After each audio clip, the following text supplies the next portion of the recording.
où effectivement, si tu laisses tes bitcoins sur la plateforme, tu as des chances de jamais les retrouver. D'insérer un billet de 20 € où je vais avoir l'équivalent de mes 20 € en bitcoin. Comment intégrer bitcoin dans sa gestion de patrimoine. Bonjour à tous, bienvenue sur cette vidéo Finarca. Aujourd'hui, on va parler crypto, on va parler bitcoin plus particulièrement. On a l'immense opportunité d'accueillir Jonathan ici présent avec nous, qui est donc un expert parmi les experts Finarca et plus particulièrement sur la partie Bitcoin. L'idée, c'est qu'aujourd'hui, on puisse répondre à l'ensemble de vos questions sur des notions de plateforme, des questions que vous posez fréquemment, qui sont aussi bien où est-ce que je peux faire du trading, où est-ce que je peux acheter simplement du Bitcoin. Et Jonathan est justement ici pour ça. Donc merci à toi d'être présent, Jonathan. Super et ravi de pouvoir te rencontrer ici. Est-ce que tu veux te présenter en 30 petites secondes pour que les gens aient un petit peu plus de visuel sur toi ? Bien sûr, merci pour cette invitation et je suis très heureux de faire partie de ce collectif Finarca. Merci de m'y avoir convié, c'est très gentil de ta part. Donc moi, je m'appelle Jonathan Moscovici, j'ai 39 ans, je suis ce qu'on peut appeler un serial entrepreneur parce que j'ai créé ma première entreprise à 24 ans. Okay. J'ai revendu cette entreprise à un grand groupe qui s'appelle Amundi, donc en 2018.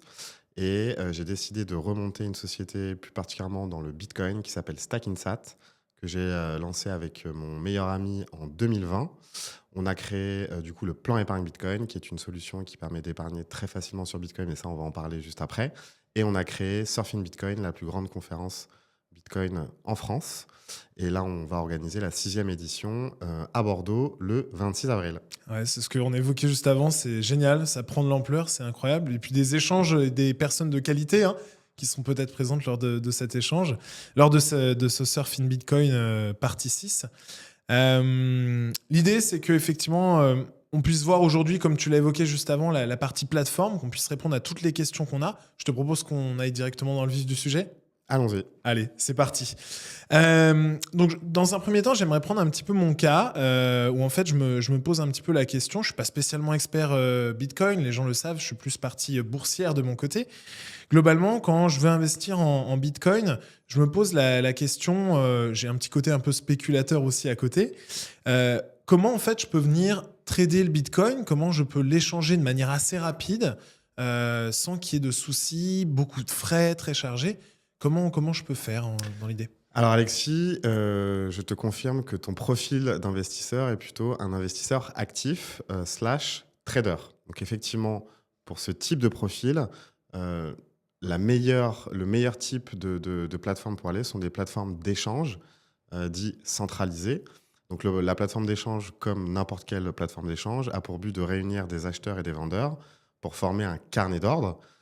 Et donc, toi, tu vas te positionner à l'achat ou à la vente en fonction de la stratégie directionnelle que tu auras.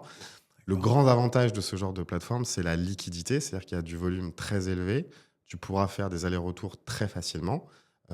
Néanmoins, le gros problème de ce genre de plateforme, en fait, il y en a deux. C'est que ces plateformes t'incitent à conserver les bitcoins sur la plateforme. Alors qu'on le sait avec des gros scandales qu'il y a eu, notamment avec FTX, où effectivement, si tu laisses tes bitcoins sur la plateforme, tu as des chances de jamais les retrouver. Donc moi, le conseil que je te dirais, c'est que lorsque tu auras fini de faire tes achats et tes ventes, c'est de sortir tes bitcoins des exchanges vers ton propre wallet, donc notamment des ledgers, qui sont les leaders dans la sécurisation des bitcoins. Et l'autre gros inconvénient des plateformes d'échange, c'est que personne ne sait quel est le bon moment pour acheter du Bitcoin. Et statistiquement, d'après les statistiques de l'AMF, lorsque tu fais du trading, tu as plus de 90% de chances de perdre ton argent. Donc, c'est pour ça que je te confirme que tu es un profil d'investisseur aguerri, un trader, mais ça comporte de gros risques. Donc, attention à toi pour ne pas perdre ton capital, Alexis. On est bien d'accord. C'est pour ça que c'est vraiment qu'une toute petite partie qu'il faut réserver. Et ceux qui nous écoutent, évidemment, ne pas consacrer tout son capital, s'amuser avec 5% de son capital total d'actifs mobiliers, en tout cas épargne. Pourquoi pas, mais ne jamais consacrer tout votre capital à de la spéculation. Ça apporte et comporte, comme tu viens de l'évoquer, de très gros risques. Donc, justement, quand j'ai pas ce profil-là de trader, que j'ai plus envie d'investir simplement tous les mois, épargner. Vers quel type de plateforme je vais m'orienter dans ce cas-là ? Alors là, effectivement, on va dire que c'est des profils représentatifs de la population générale, on va dire. En moyenne, c'est plutôt des personnes, allez, on va dire de 25 à 45 ans, à peu près en moyenne. Et ces gens-là, moi, je leur recommande d'aller plutôt sur des brokers spécialisés. Donc là, contrairement aux plateformes d'échange, il n'y a pas de carnet d'ordre avec une offre et une demande, donc des acheteurs et des vendeurs. L'objectif de ces brokers spécialisés, c'est justement de transformer, enfin de convertir des euros en Bitcoin de la manière la plus simple possible. Et il se trouve que c'est exactement ce que nous faisons chez Stackinsat. Nous avons créé donc, le plan épargne Bitcoin. Donc toi, si par exemple, tu veux investir 100 euros par mois, en fait, tu nous envoies ces 100 euros. Nous, on les convertit en Bitcoin. Évidemment, on prend une petite marge de 1,5%, donc 1,50 € dans ce cas-là. Et tu as deux options. Soit, en fait, celle qu'on recommande, c'est automatiquement de te livrer ces Bitcoins sur ton propre wallet pour que tu sois souverain. Et donc ça, c'est ce qu'on fait par défaut. Mais effectivement, le problème de cette solution, c'est que certaines personnes n'ont pas envie d'avoir la responsabilité de la détention des clés privées, parce que ça, tu as probablement vu dans les médias, etc., des gens qui perdent leurs clés privées, etc., et Leur qui mot de perdent passe. voilà, exactement, leur mot de passe. Ouais, Exactement. Donc ça, c'est effectivement assez anxiogène pour certaines personnes. Donc c'est pour ça que nous, on a créé donc de la conservation avec preuve de transparence, où là, en fait, c'est Stackinsat qui va conserver donc les bitcoins pour toi. Sauf que à Super. tout moment, tu pourras consulter sur la blockchain Bitcoin que le coffre-fort Stackinsat correspond bien justement au Bitcoin que tu as acheté chez nous. Et chacun de nos clients ont une adresse publique qu'ils peuvent consulter sur la blockchain pour s'assurer que les Bitcoins sont bien conservés en toute sécurité chez Stackinsat. Ce qui n'est pas le cas des plateformes d'échange, comme je l'ai dit juste avant, où en fait, elles sont dans une opacité et en fait, tu ne sais pas vraiment où sont les Bitcoins. Et c'est pour ça que je recommande systématiquement aux gens qui sont sur des plateformes d'échange de les retirer après avoir acheté des bitcoins. Donc l'avantage des brokers spécialisés comme Stackinsat, on n'est pas les seuls, c'est le fait de ne pas se prendre la tête, d'investir simplement avec une stratégie qui s'appelle la stratégie du dollar cost averaging. C'est pour ça que nous, on a francisé un peu ça avec le plan épargne Bitcoin, mais c'est l'idée de placer la même somme d'argent à intervalles réguliers, donc à la semaine ou au mois, pour s'exposer à long terme sur Bitcoin et non pas être dans une logique spéculative, comme je l'ai dit juste avant sur les plateformes d'échange, où là, effectivement, on est sur une logique d'épargne à long terme, donc un minimum de 4 ans. Et là, effectivement, on a de grandes chances, voire aucune chance de perdre de l'argent, si on reste un minimum 4 ans. Et là, d'ailleurs, en moyenne, sur 4 ans, on fait une performance de 140%, ce Wow. qui est évidemment extraordinaire. Et c'est pour ça que moi, ce que je dis à tous mes clients, c'est de ne pas se préoccuper des évolutions du prix à court terme, parce qu'évidemment, Bitcoin est très volatile. Bien sûr. Et la stratégie du dollar cost averaging permet justement de lisser son point d'entrée et d'avoir une vision à long terme, parce que Bitcoin est utile, notamment en tant que réserve de valeur et en tant que moyen de paiement, ce qui n'est pas forcément le cas des autres cryptos, dont l'utilité encore reste à prouver. Ouais, totalement. C'est vraiment hyper intéressant. Donc, je reviens sur un point. Je mets 100 euros tous les mois par mois sur Stackinsat. Et en fait, je fais 140%, là, en tout cas sur les performances passées, qui ne représentent bien sûr pas les performances futures. C'est très important. Mais sur les performances passées, là, sur les 4 dernières années, je mettais 100 euros par mois. J'avais rien à faire. Et là, je prenais 140%, quoi. Exactement. Waouh. Donc, un C'est- fois 2,5, quoi, dans l'idée. C'est fantastique. C'est fantastique. Et très simple d'utilisation. C'est clair. Et justement, ça me fait revenir à un point en parlant de simplicité. Donc là, il faut ouvrir un compte. Je peux comprendre qu'il y a des gens qui ont envie d'utiliser leurs propres moyens qu'ils ont déjà, comme leur système bancaire, etc. Est-ce qu'il y a des plateformes où, en tout cas, ils n'ont pas besoin d'ouvrir leur compte, ils se rapprochent juste peut-être de leur banque, s'ils ont un compte chez Revolut, chez des plateformes de ce type-là, et tout se passe par leur compte courant, en fait, et leur plateforme dont ils ont l'habitude. Alors effectivement, tu as raison Alexis, il existe aujourd'hui de nombreuses néobanques, donc tu as cité Revolut, mais on peut citer Lydia également, qui proposent de l'achat crypto. Alors effectivement, ils ont pour avantage d'être ultra simples et ultra rapides. Donc ça, effectivement, c'est un avantage qu'on ne peut pas leur enlever. Néanmoins, pour moi, il y a deux gros défauts. Le premier, c'est que contrairement à ce qu'ils peuvent dire d'un point de vue marketing, où ce sont des frais très faibles, En général, c'est plutôt faux parce qu'ils ont des frais cachés, notamment du spread. Donc, je ne vais pas rentrer dans le détail, mais ils ont pas mal de frais cachés. Donc, par opposition aux campagnes marketing qui font très agressives en disant que c'est des frais à 0%. D'ailleurs, je pense à nos amis d'eToro qui communiquent beaucoup sur ces frais à 0%. Et globalement, les autres néobanques utilisent la même stratégie qu'eToro. Donc effectivement, ils ont des spreads très élevés, ce qui fait que les frais cachés sont très élevés. Et l'autre gros inconvénient, alors c'est pas toutes les néobanques, mais la quasi-intégralité, finalement, ne te permettent pas d'acheter de vrais bitcoins. En fait, ce sont ce qu'on appelle du bitcoin papier, où en gros, tu vas simplement t'exposer à la variation du prix, mais finalement, tu perds tout l'intérêt des bitcoins, de la souveraineté numérique notamment, sur le fait de pouvoir, par exemple, utiliser des bitcoins en moyen de paiement. Par exemple, si tu vas au Salvador et que tu veux acheter ta bière au bar en bitcoin, et ben en fait, avec ton compte Revolut, tu ne peux pas. En fait, ce sont des faux bitcoins. Voilà. Et ça, les gens n'ont pas forcément conscience de ça. Et c'est pour ça que c'est important de le dire. Donc oui, c'est très simple pour s'exposer à la variation du prix. Ça, là-dessus, il n'y a rien à dire. C'est ultra rapide, parce qu'en fait, probablement que tu es déjà client, donc tu as juste à acheter du Bitcoin à travers une nouvelle fonctionnalité qu'ils ont lancée dans l'app. La simplicité, Mais voilà, donc c'est ultra rapide, ultra simple, ça c'est sûr. Néanmoins, c'est quand même pas forcément ce que je conseillerais pour les deux raisons que j'ai indiquées. Donc, à savoir, la première, ce sont des faux bitcoins dans la majorité des cas. Et le deuxième gros inconvénient, c'est les frais cachés. Ouais, totalement, avec le fameux spread qui effectivement permet de mettre des frais à zéro théoriquement, mais qui, en fin de compte, le delta entre l'achat et vente, sans rentrer trop dans le détail, est bien plus élevé, bien plus différent. Exactement. Ok, alors, c'est vrai que maintenant, c'est bien beau, il y a une traçabilité sur les trois moyens que je viens d'évoquer, enfin, qu'on vient d'évoquer finalement. C'est ça, on est d'accord, hein, Complètement. Les bitcoins sont tracés. Maintenant, je suis quelqu'un qui aime bien rester caché dans ce que je fais, dans mes investissements, sans divulguer à tout le monde. Est-ce qu'il y a des moyens en ligne, hein, sur le digital, de pouvoir acheter du Bitcoin sans savoir qui je suis ou comment, quoi? Alors, pour préciser ce que tu viens de dire, aujourd'hui, en Europe et en France, tu as l'obligation légale en tant que plateforme d'être régulé par l'autorité des marchés financiers. Donc, jusqu'à présent, on parlait d'un statut PSAN, donc prestataire de services sur actifs numériques. D'ailleurs, Stackinsat a été l'un des premiers à être labellisé PSAN en 2020.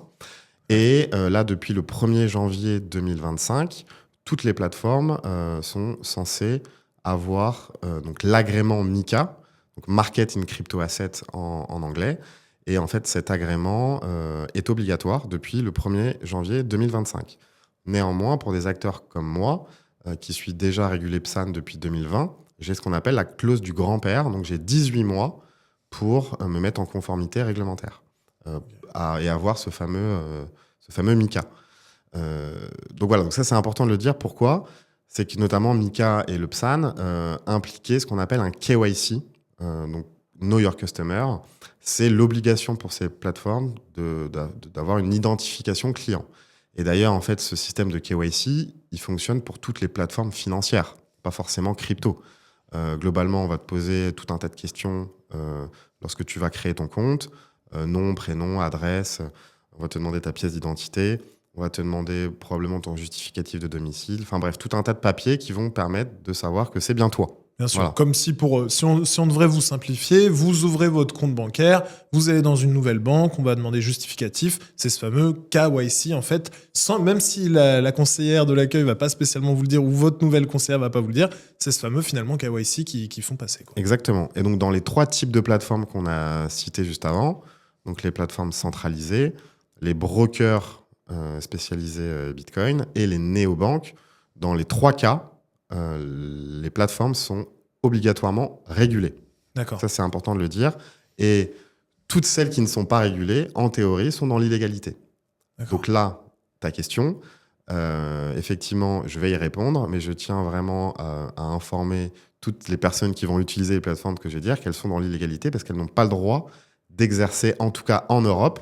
Donc en théorie, en tant que Français, Européen, tu n'as pas le droit d'utiliser ces plateformes-là. Mais effectivement, elles existent parce que Bitcoin n'est pas franco-français ou forcément centralisé. ou centralisé en Europe. C'est justement sûr. tout l'intérêt du Bitcoin.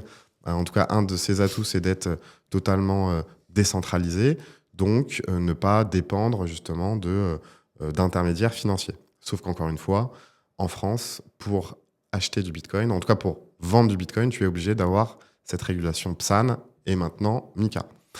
Donc tu as ce qu'on appelle du peer-to-peer. Donc le peer-to-peer sont des plateformes où effectivement ce sont deux particuliers qui vont s'échanger du Bitcoin à travers un intermédiaire qui est donc décentralisé.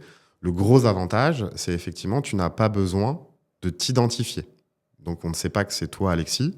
On ne sait pas justement qui est le vendeur en face. La conséquence, c'est que tu vas payer beaucoup plus de frais parce que justement, la contrepartie, c'est que tu n'as pas à mettre ta pièce d'identité. Donc ça, c'est quelque chose qu'il faut savoir. C'est-à-dire que tu as ce qu'on appelle un premium. Donc en gros, le prix du Bitcoin ne sera pas le même que tu auras chez Stackinsat ou sur une plateforme d'échange centralisée.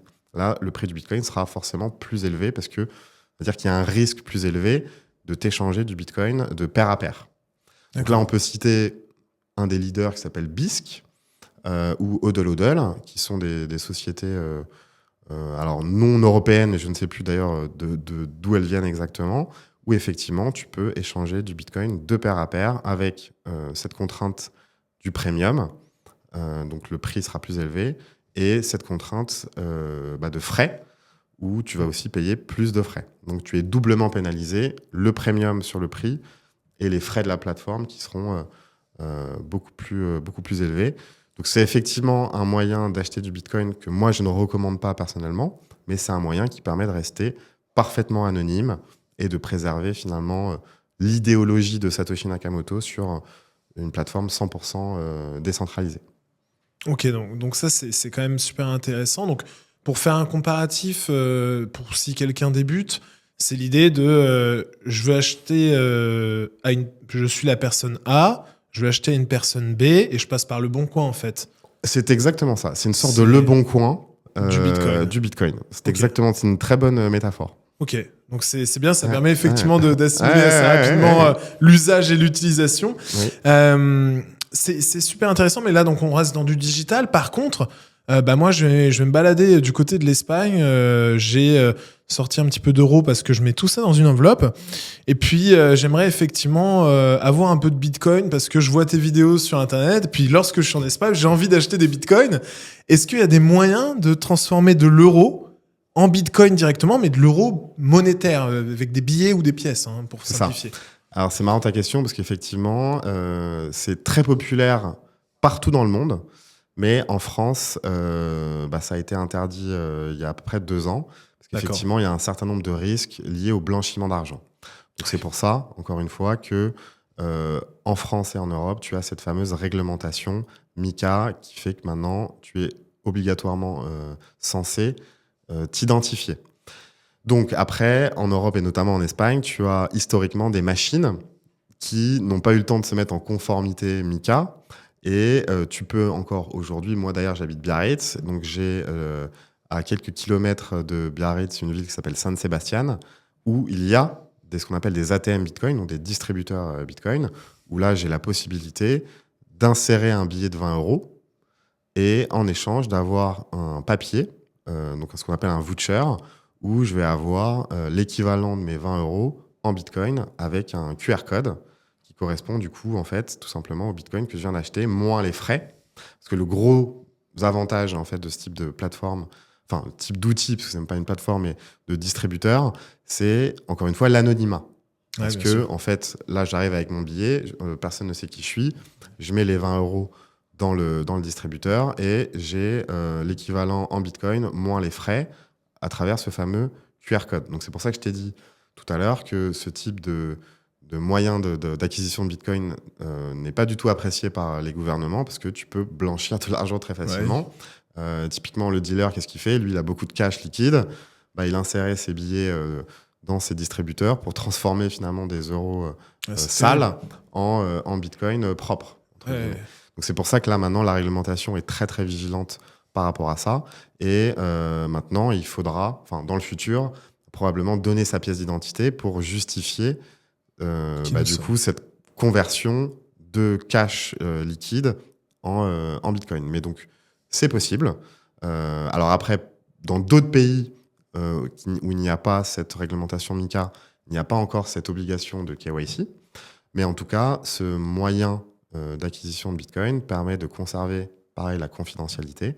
Le gros problème, pareil, ce sont les frais, où là, tu vas payer des fois des 10 ou 15% de frais, sans compter justement le prix du Bitcoin, où tu ne sais pas comment il a été fixé, mais tu as aussi probablement un premium entre le prix du Bitcoin sur une plateforme d'échange ou une plateforme comme Stackinsat et le prix qui aura été affiché sur le distributeur.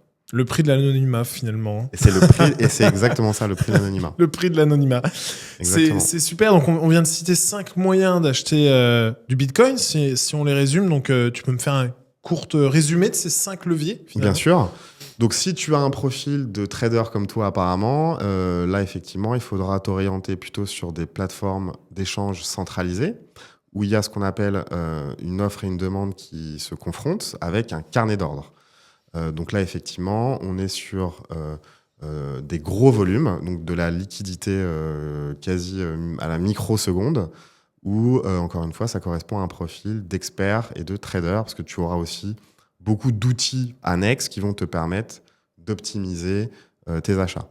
Moi, je ne recommande pas ce type de plateforme pour les débutants, parce que, encore une fois, l'AMF, donc l'autorité des marchés financiers, dit que 90% des traders perdent de l'argent. Voilà. Donc, tous les fantasmes des gains rapides, du mirage des 1000%, etc., que certains influenceurs auront tendance à dire sur les réseaux, méfiez-vous, l'argent facile, ça n'existe pas. Donc, allez sur des plateformes d'échange uniquement si vous avez les compétences et le temps. Et ça, c'est très important. L'autre inconvénient de ce type de plateforme, c'est que, en tout cas, c'est pas un inconvénient, mais il faudra bien penser à retirer ces bitcoins, en tout cas les retirer des plateformes pour les avoir sur son propre wallet pour éviter justement les risques de fraude ou de hack comme il y a eu sur FTX ou Bybit plus récemment.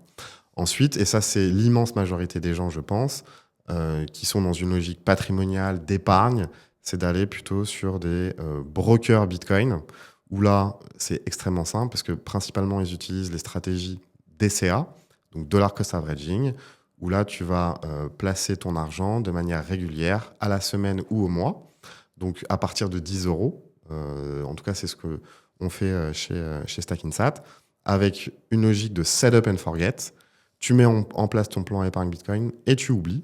Et effectivement, en moyenne, sur 4 ans, en tout cas sur les performances passées, tu peux avoir 140% de performance sur Bitcoin, tout simplement en plaçant tes 100 € par mois, par exemple. Magnifique. Donc là, tu as 2 avantages, enfin en tout cas 2 façons de conserver tes bitcoins plutôt. Tu as soit de la livraison automatique sur ton propre wallet à chaque fois que tu fais un achat, ce que nous on recommande, mais comme je le disais tout à l'heure, si tu as peur de conserver tes mots de passe et tes clés privées, tu peux utiliser le coffre-fort Stackinsat avec de la preuve de transparence où tu pourras à tout moment vérifier que les bitcoins qui sont conservés sur Stackinsat sont bien sur la blockchain Bitcoin. Donc ça, c'est un avantage très important. Ensuite, tu as les néobanques, où là, effectivement, c'est extrêmement simple, ultra rapide, pas de prise de tête, sauf que les gros inconvénients, c'est les frais, parce que tu as des spreads et des frais cachés très élevés. Et l'autre inconvénient majeur, c'est le fait de ne pas avoir de vrai Bitcoin, et c'est souvent ce qu'on appelle du Bitcoin papier. Voilà. Et ensuite, tu as les 2 offres, enfin les 2 possibilités qui conservent l'anonymat, parce que les 3 autres que je viens de citer, tu as l'obligation de déposer des documents pour t'identifier, ce qu'on appelle le fameux KYC. Bien sûr. Et sur les 2 autres moyens, tu as donc le pair à pair, donc où là c'est le bon coin du Bitcoin, parce que c'est à peu près ça. Et tu as des distributeurs automatiques où tu vas transformer du cash liquide en Bitcoin, où là, tu n'as pas besoin de t'identifier modulo tout ce que j'ai dit tout à l'heure au sujet de la réglementation. Donc, ce qui est génial, c'est qu'avec tout ce qu'on vient de voir, donc que vous soyez quelqu'un qui veut expérimenter la partie trader, qui est déjà expérimenté sinon en tant que trader, vous avez une solution. Quelqu'un qui débute dans la crypto, qui veut faire de l'épargne et qui n'est pas intéressé par passer 3 heures par jour à regarder des graphiques, vous avez la solution. Et pour celui qui a plus d'importance à vouloir garder son anonymat, vous avez également la solution. Donc, ce qui fait que globalement, tout ce qu'on vient de voir répond à énormément de profils, énormément de catégories de personnes. Complètement. Donc effectivement, si c'est quelque chose qui vous a parlé ou si vous connaissez vous aussi quelqu'un dans votre entourage qui veut apprendre à investir, invitez-le à regarder ce format, cette vidéo, pour que les propos de Jonathan puissent également l'aider. En tout cas, peut-être des choses à rajouter, Jonathan, de ton côté ? On peut rajouter que j'organise donc la 6e édition de Surfing Bitcoin le 26 avril à Bordeaux. On va traiter Bitcoin de manière extrêmement simple, extrêmement pédagogique, où le matin, on va parler du système traditionnel, comment est créé l'argent, parce que globalement, en fait, les gens ne savent pas comment est créé l'argent, comment fonctionne le système bancaire traditionnel. Et pour ces 2 raisons, Satoshi Nakamoto a créé Bitcoin, parce que le système traditionnel a énormément d'inefficience. Donc, on va rentrer progressivement dans l'explication de pourquoi Bitcoin a été créé par Satoshi. Et l'après-midi, on va rentrer dans les usages. Donc, comment conserver de manière sécurisée ces bitcoins à travers un ledger, comment intégrer Bitcoin dans sa gestion de patrimoine, comment déclarer Bitcoin aux impôts, parce qu'évidemment, Bitcoin est fiscalisé en France. Enfin bref, on va rentrer vraiment dans des usages très concrets pour que le grand public puisse arriver à maîtriser Bitcoin de la meilleure façon possible. Super. Super, merci pour ces précisions. Donc, si également vous voulez voir un petit peu pourquoi le Bitcoin a été créé dans un premier temps et savoir quels sont les usages du Bitcoin, vous pouvez effectivement vous rendre sur le site de Stackinsat, c'est ça? Ou bien Surfing Bitcoin aussi. Exactement. Et vous aurez donc toutes les informations pour le 26 avril à Bordeaux. Donc, vous soyez loin ou près, c'est peut-être l'opportunité. Vous savez qu'une rencontre, un échange ou un moment peut changer aussi le cours de votre vie. Profitez-en pour le changer à cette date-ci, en tout cas. Et ce qu'on peut dire aussi, c'est que le prix est très accessible, parce qu'on est à 20 € pour le ticket d'entrée. Et d'ailleurs, toutes les personnes qui ne sont pas clientes de Stackinsat auront la possibilité de se faire rembourser ces 20 € directement en Bitcoin lorsqu'ils vont créer un compte sur Stackinsat. Super. Donc ça vous permet en plus d'avoir un premier levier pour investir en Bitcoin. Zéro excuse finalement pour pas venir. Zéro excuse pour pas venir. Merci beaucoup Jonathan pour ton temps. Merci infiniment. Merci à vous d'avoir regardé cette vidéo. Globalement, si vous avez des questions, n'hésitez pas à mettre des commentaires. Jonathan et moi serons ravis de pouvoir y répondre. Et si effectivement vous voulez voir un petit peu plus davantage de contenu, que ce soit sur la bourse, l'immobilier, la crypto également, vous avez bien sûr accès au School qui est tout simplement directement dans la description. Merci pour tout Jonathan. Merci à toi. Et merci à vous d'avoir regardé.